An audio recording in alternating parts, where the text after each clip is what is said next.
Bismillahirrahmanirrahim. Assalamualaikum warahmatullahi wabarakatuh. Alhamdulillahi rabbil alamin. Wassalatu wassalamu ala asrafil anbiya'i wal mursalin wa ala alihi wa ashabi ajmain, amma ba'd. Sahabat belajar, baik guru maupun siswa, pendidik maupun peserta didik seluruh Indonesia, terutama para guru dan siswa mata pelajaran ekonomi yang ada di SMA maupun MA. Hari ini saya mencoba memberikan materi tentang konsep dasar ekonomi. Saya berada pada latar Aikom Man Insan Cendekia, Kota Palu. Hari ini saya mengulas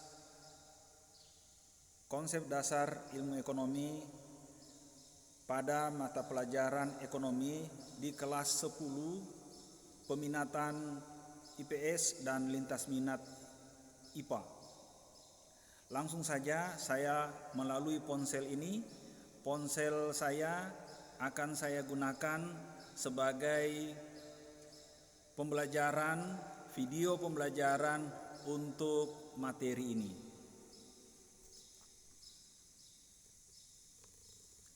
Baik sahabat Dumai, ini adalah ponsel saya. Oleh karena itu, pertama saya akan membuka materi tentang konsep dasar ilmu ekonomi yang sudah saya siapkan. Baik, ini dia materi saya. Materi ini saya buat di PowerPoint.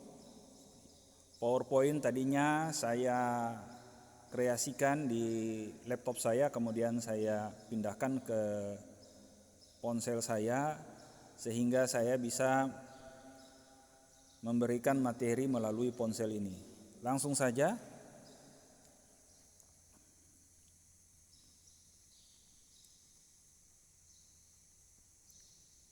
Ya. Ini materi saya, perkenalkan, nama saya Hardi Irzanto Jamal, Sarjana Ekonomi Magister Manajemen. Dengan materi konsep dasar ilmu ekonomi, saya sendiri adalah pendidik pada Madrasah Aliyah Negeri Insan Cendekia, Kota Palu.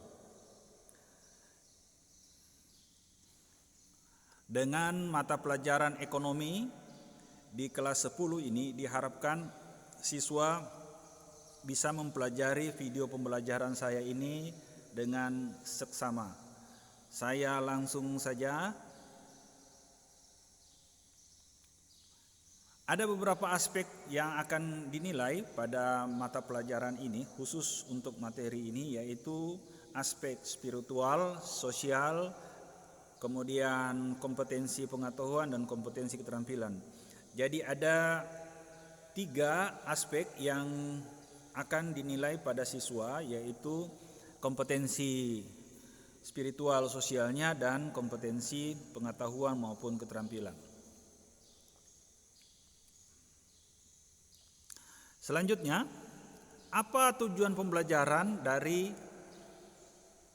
materi ini? Yaitu yang pertama, siswa dapat menjelaskan pengertian ilmu ekonomi. Nah, ini. Kemudian siswa dapat menjelaskan masalah ekonomi, dan yang ketiga, siswa dapat menjelaskan pembagian ilmu ekonomi, dan keempat, siswa dapat menjelaskan pilihan dan skala prioritas.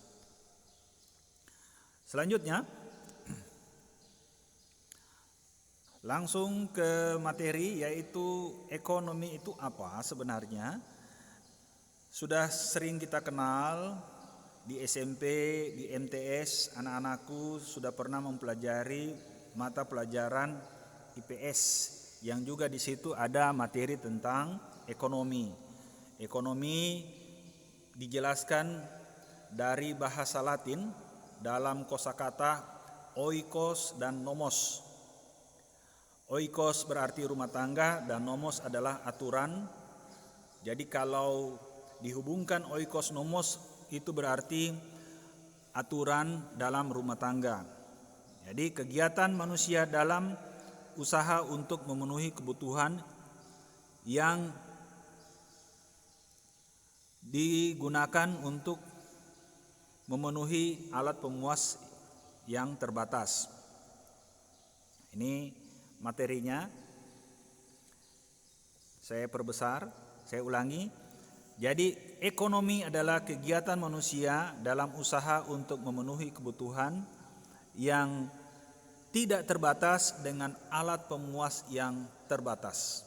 Nah, ini menjadi sentral pokok dari materi ini adalah bagaimana manusia memenuhi kebutuhannya, sementara kebutuhan itu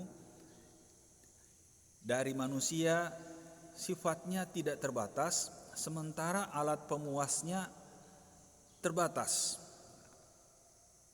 Bagaimana materi ini kita lanjut untuk membahas ekonomi yang awalnya sudah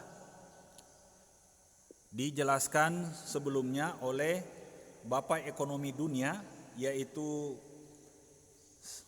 siapa dia? Ini beliau adalah Bapak Ekonomi Dunia yang biasa dipelajari baik di SMP, SMA hingga di perguruan tinggi. Beliau adalah Adam Smith.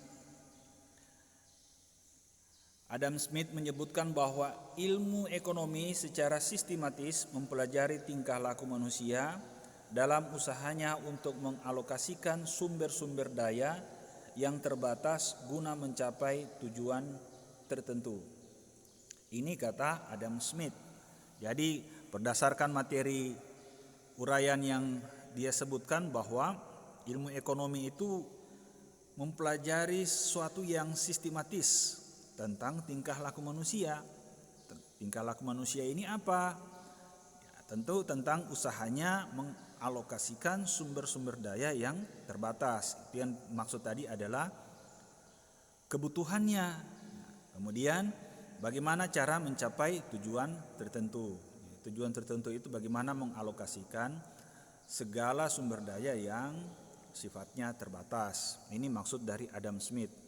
Ada beberapa tokoh dunia lain yang berbicara tentang ekonomi. Contoh seperti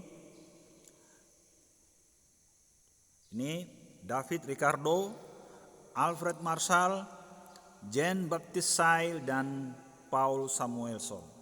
Tokoh-tokoh dunia ini tokoh-tokoh yang tadinya sama dengan Adam Smith. Contoh seperti David Ricardo ini penerus Adam Smith. David Ricardo berbicara tentang ekonomi, lebih khusus lagi karena David Ricardo ini adalah murid dari Adam Smith.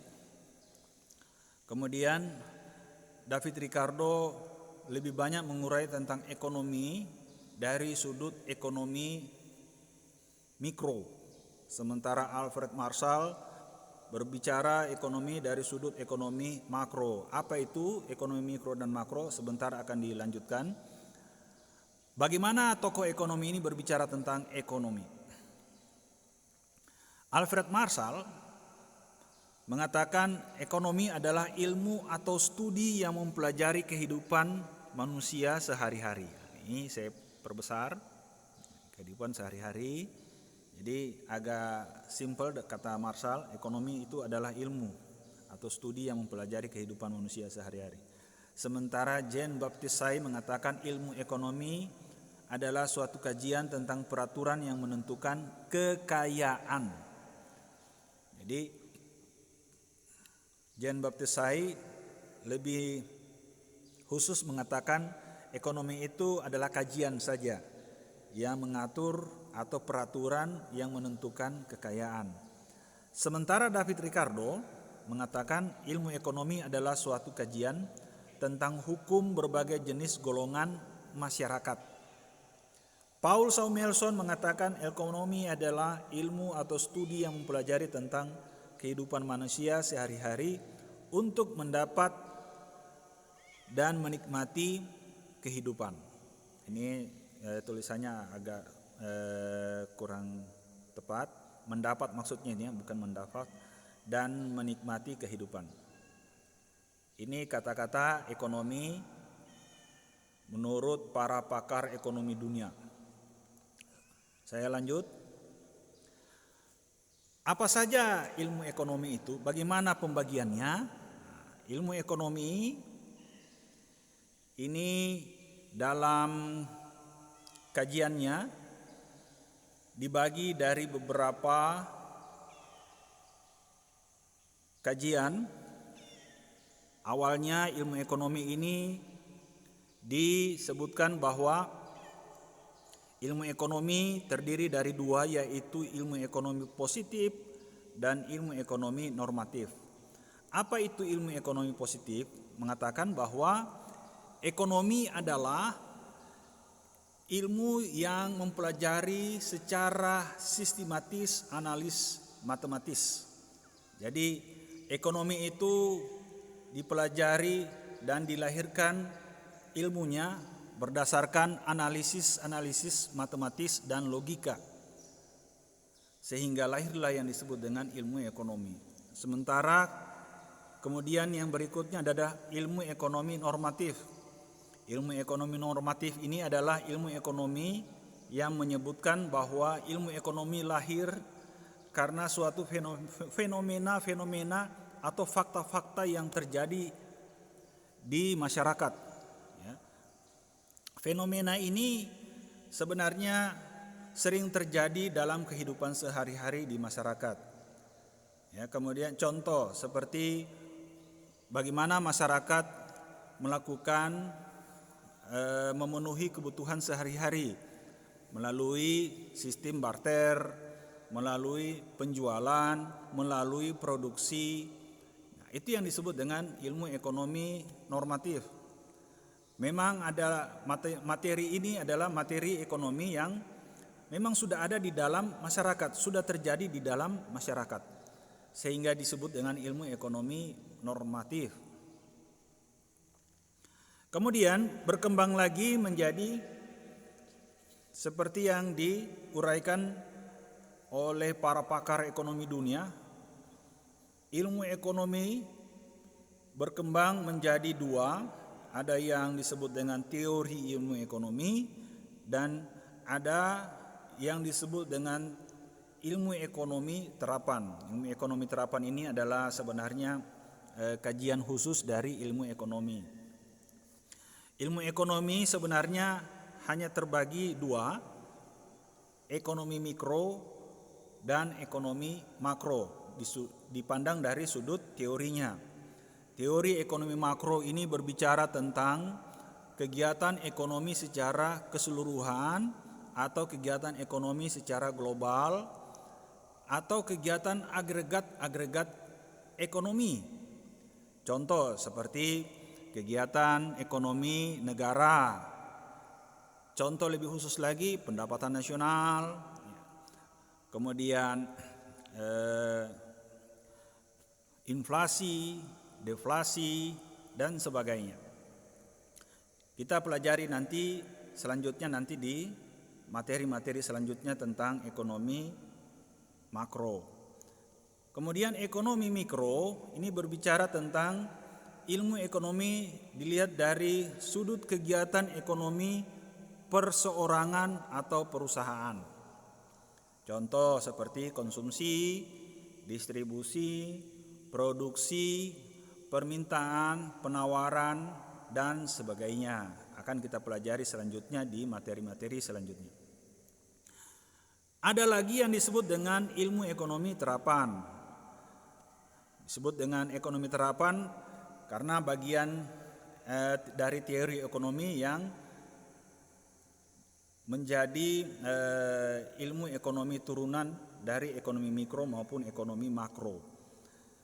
Ekonomi ini terdiri dari ekonomi pembangunan, ekonomi industri, ekonomi politik, ekonomi internasional, ekonomi pertanian, ekonomi perdagangan, ekonomi pendidikan, ekonomi moneter. Contohnya seperti ekonomi pembangunan. Ini berbicara tentang kapital, core, ya, bagaimana rasio antara modal dan produksi. Bagaimana berbicara tentang pertumbuhan penduduk dan pertumbuhan produksi. Ini kita berbicara di ekonomi pembangunan. Kemudian ekonomi politik, bagaimana kaitan antara politik dan ekonomi. Kesenjangan yang terjadi di politik bisa menyebabkan terjadinya kesenjangan juga di ekonomi. Kemudian ekonomi internasional, berbicara tentang perdagangan internasional, berbicara tentang neraca pembayaran, berbicara tentang inflasi dan sebagainya. Kemudian ekonomi pertanian, berbicara tentang kegiatan usaha-usaha tani, produksi tani, konsumsi hasil-hasil tani, dan kaitannya dengan kesejahteraan masyarakat. Kemudian bicara tentang lagi ekonomi moneter. Ekonomi moneter ini bicara tentang suku bunga bank. Berbicara lagi tentang jumlah uang yang beredar, kecepatan uang yang beredar, inflasi, deflasi, dan sebagainya. Inilah materi tentang pembagian ilmu ekonomi dari sudut ekonomi terapan. Jadi, saudara-saudara, sahabat Dumai, ini bisa didiskusikan.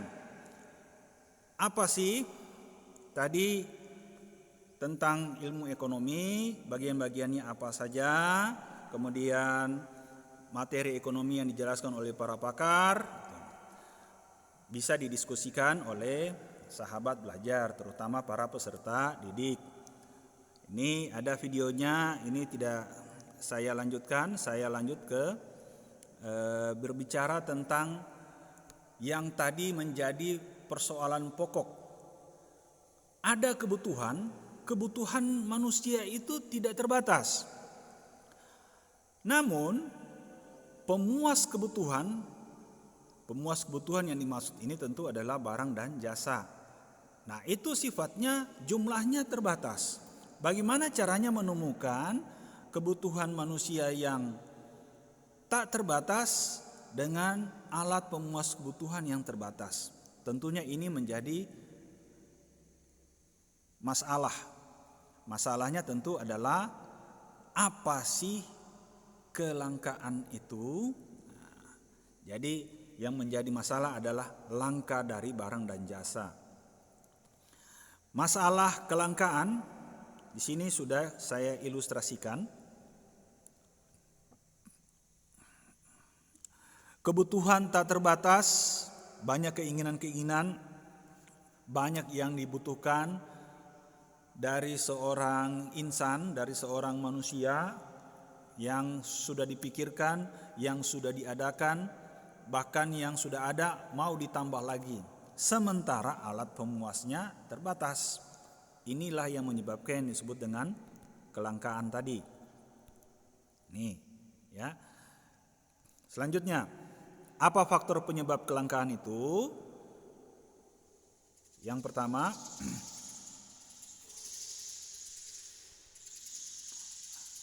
kemampuan manusia yang terbatas, kurangnya tenaga ahli,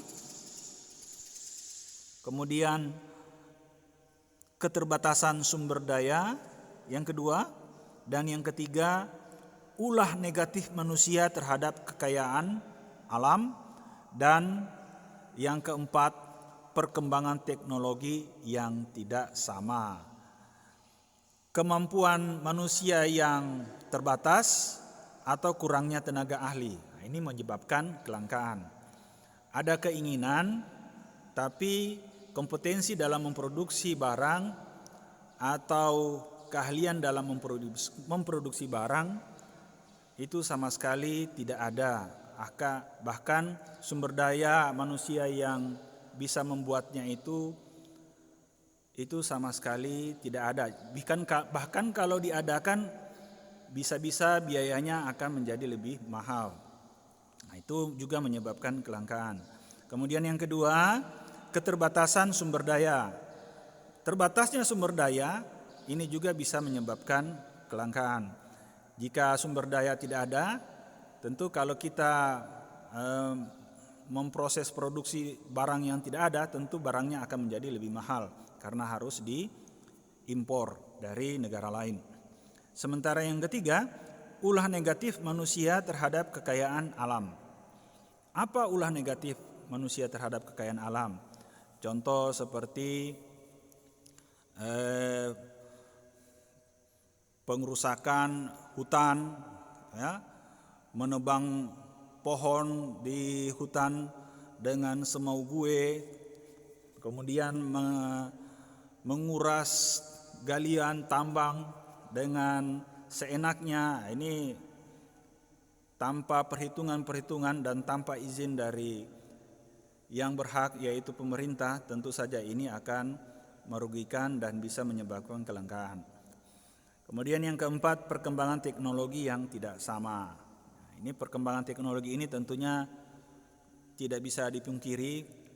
Contoh di Indonesia, teknologi kita harus banyak mengimpor dari negara lain, baik itu bahan maupun sumber daya manusianya, sehingga timbullah kelangkaan di situ. Inilah faktor-faktor yang menyebabkan kelangkaan. Bagaimana cara mengatasinya? Nah, ini upaya mengatasi kelangkaan.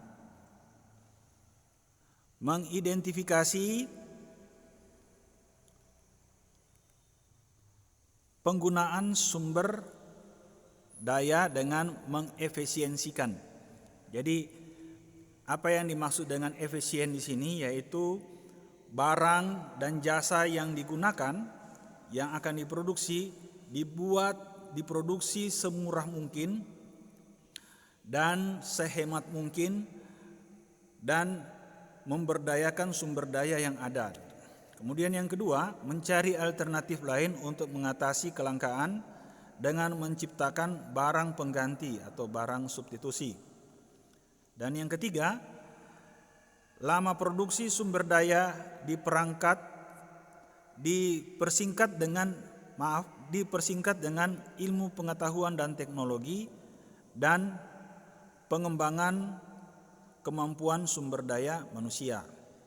Nah, ini sudah sangat jelas ya. Kemudian menjaga sirkulasi sumber daya. Ini yang keempat, menjaga sirkulasi sumber daya. Jadi keluar dan masuknya sumber daya, baik itu sumber daya alam maupun sumber daya manusia, ini perlu dijaga sehingga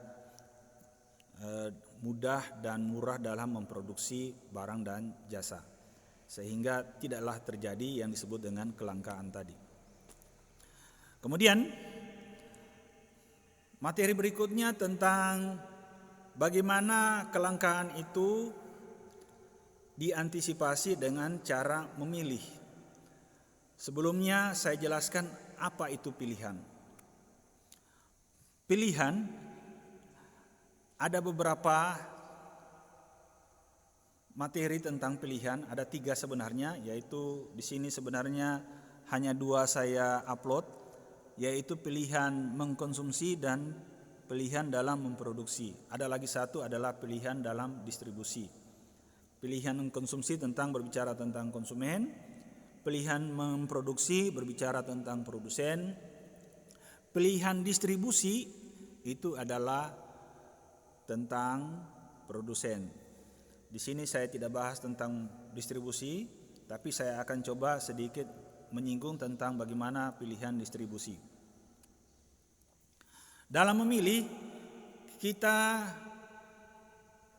diharapkan mampu membuat yang namanya skala prioritas. Apa itu skala prioritas? Skala prioritas adalah suatu daftar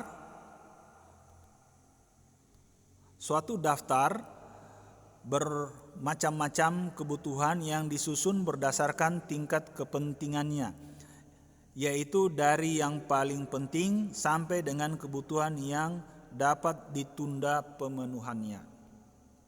Ya, ini yang disebut dengan skala prioritas. Tadi, ini yang sempat saya sebutkan tadi. Ya, Skala prioritas, saya ulangi, adalah daftar bermacam-macam kebutuhan. Jadi manusia ini kan memiliki berbagai macam kebutuhan. Kemudian disusun dulu, di list, dibuat daftarnya, kemudian dipilih mana yang paling penting, itulah yang dijadikan prioritas pertama. Kemudian prioritas kedua, prioritas ketiga, sampai dengan pada prioritas terakhir, yaitu kebutuhan yang bisa ditunda untuk memenuhinya.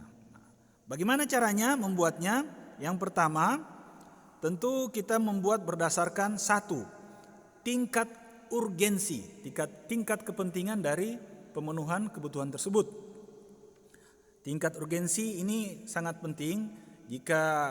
Jikalau nanti kebutuhan itu tidak begitu penting atau bisa ditunda untuk memenuhi, ya bisa menjadikan skala terakhir atau skala menengah. Kemudian yang kedua, kesempatan yang dimiliki. Nah, kesempatan yang dimiliki ini maksudnya adalah dalam memilih kebutuhan, kita melihat kesempatan untuk mengkonsumsi atau memproduksi atau mendistribusi mana yang paling sempat untuk dimiliki. Itu maksudnya ya. Kemudian yang ketiga, pertimbangan masa depan, pertimbangan future. Jikalau kebutuhan ini memiliki manfaat masa depan yang lebih bagus, maka dia bisa menjadi skala prioritas yang pertama. Baik itu dari segi konsumsi, produksi maupun distribusi.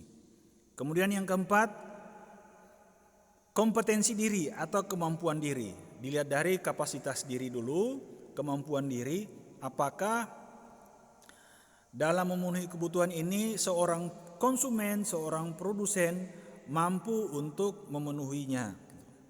Jadi melihat kompetensi diri ini penting ketika seorang konsumen atau seorang produsen dalam mengkonsumsi barang atau dalam memproduksi barang. Ini sangat berkaitan dengan kompetensi dirinya. Selanjutnya, itu cara membuat skala prioritas.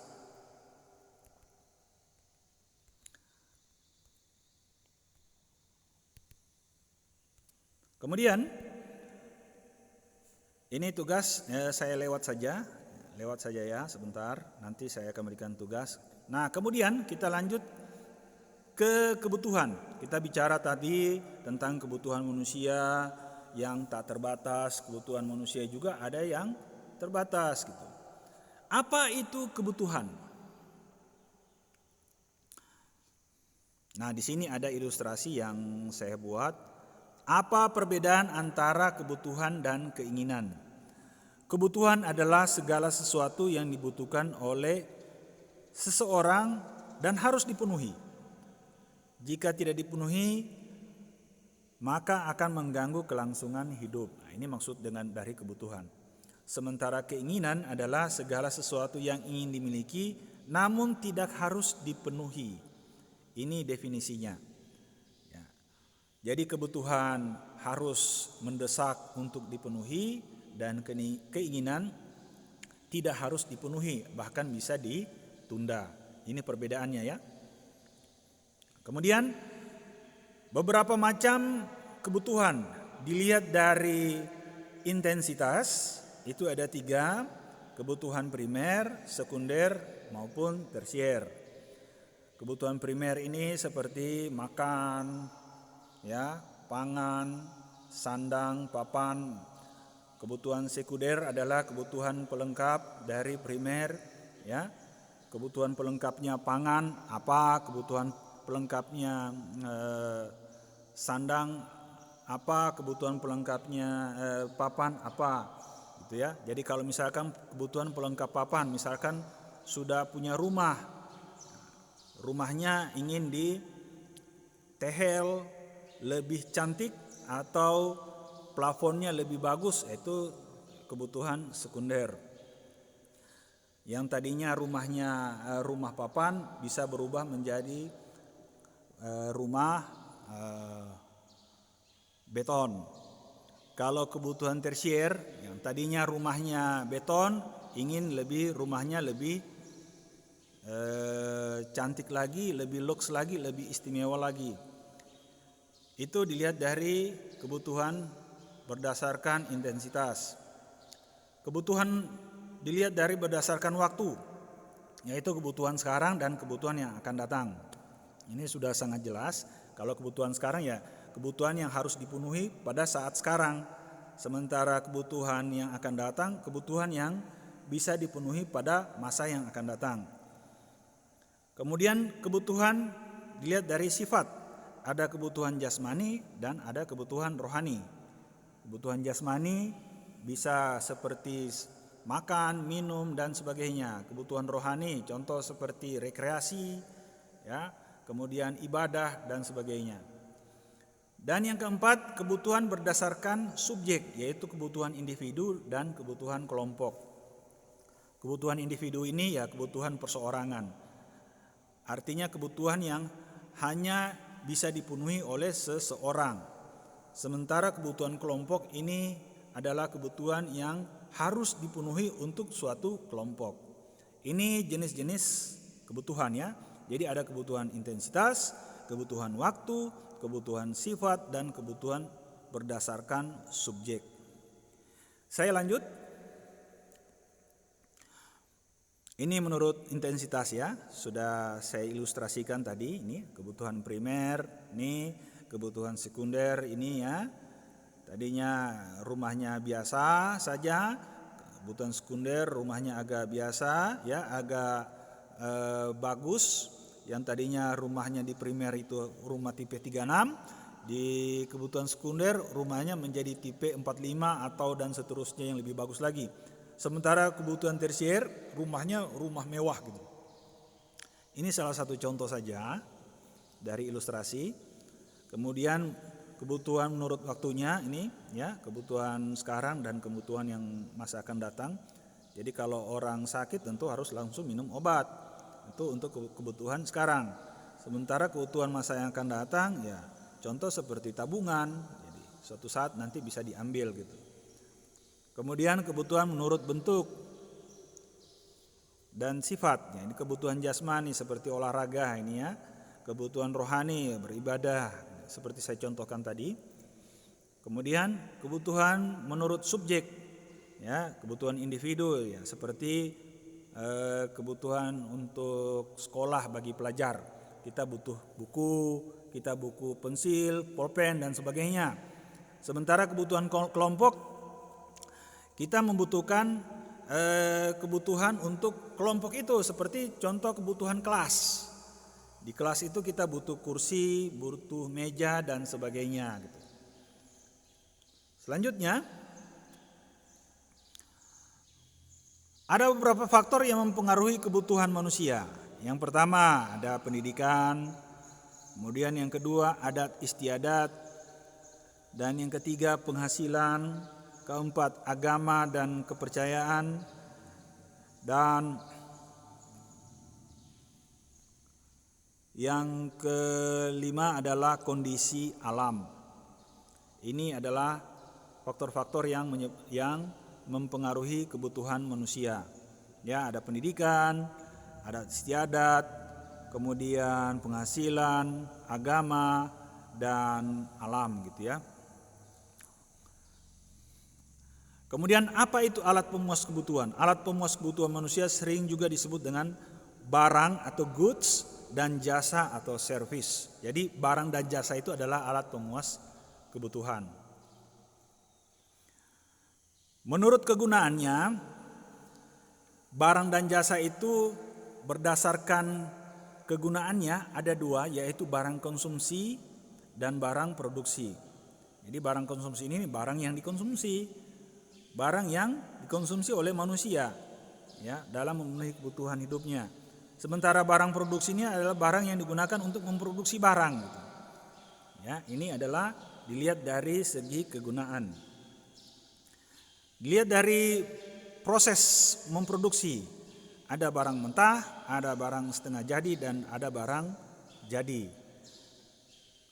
Ini bisa dibedakan ya, barang mentah apa, ini barang ekstraktif ya. Kemudian barang setengah jadi dan barang jadi. Kemudian dilihat dari cara memperolehnya. Ada barang bebas dan ada barang ekonomi.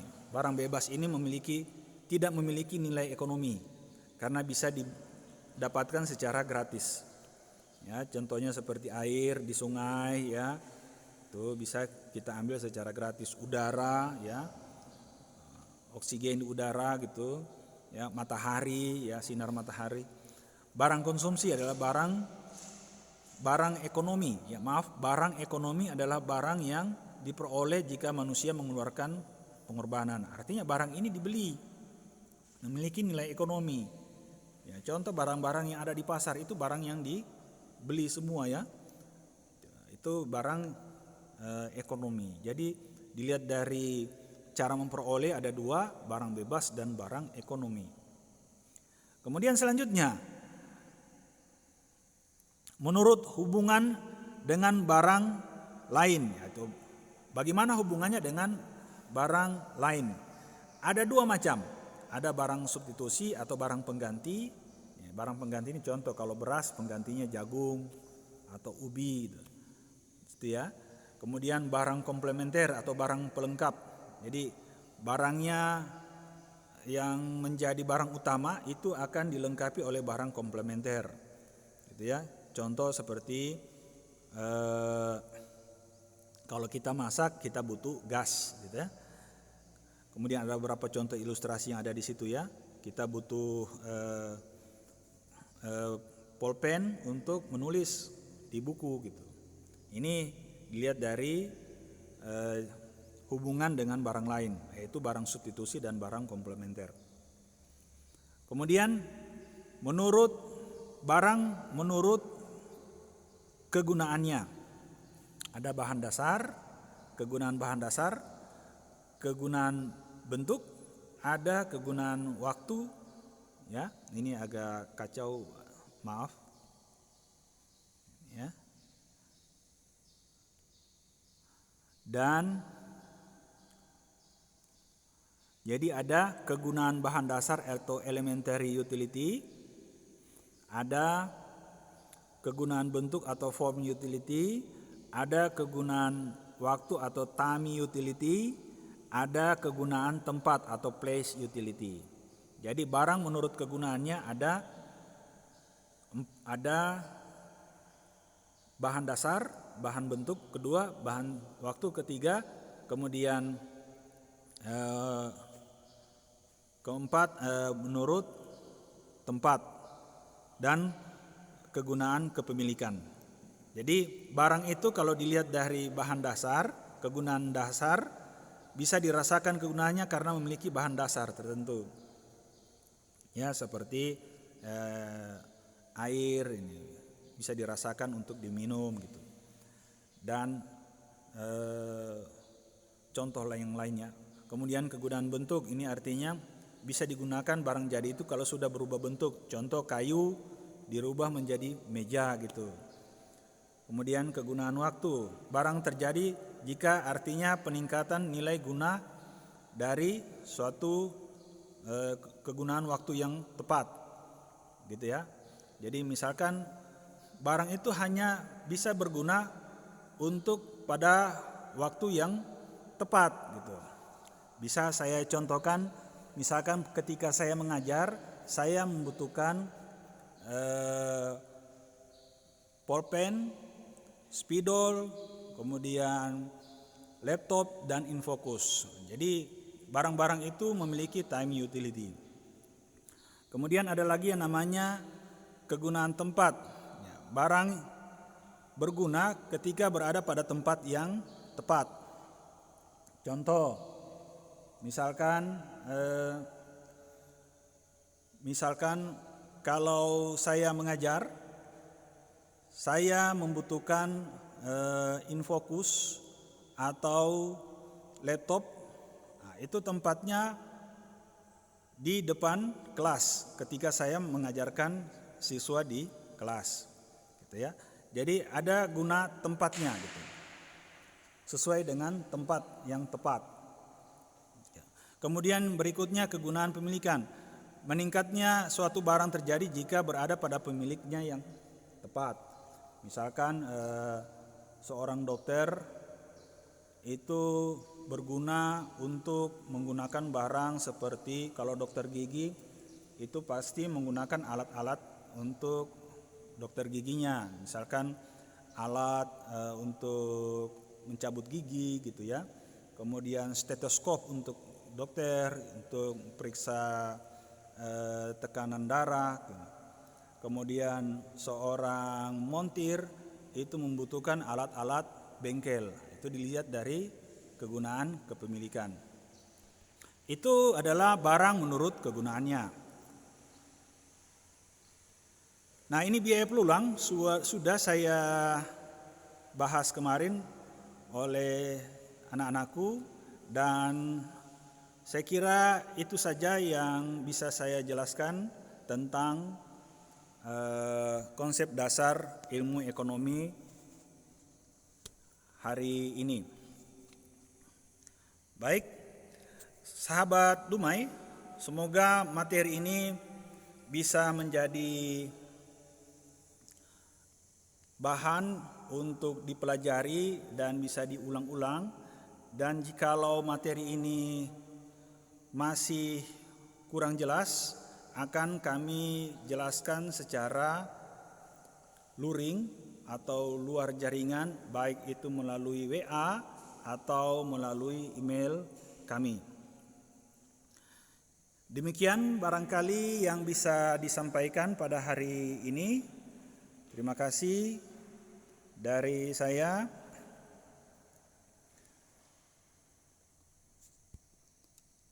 Assalamualaikum warahmatullahi wabarakatuh.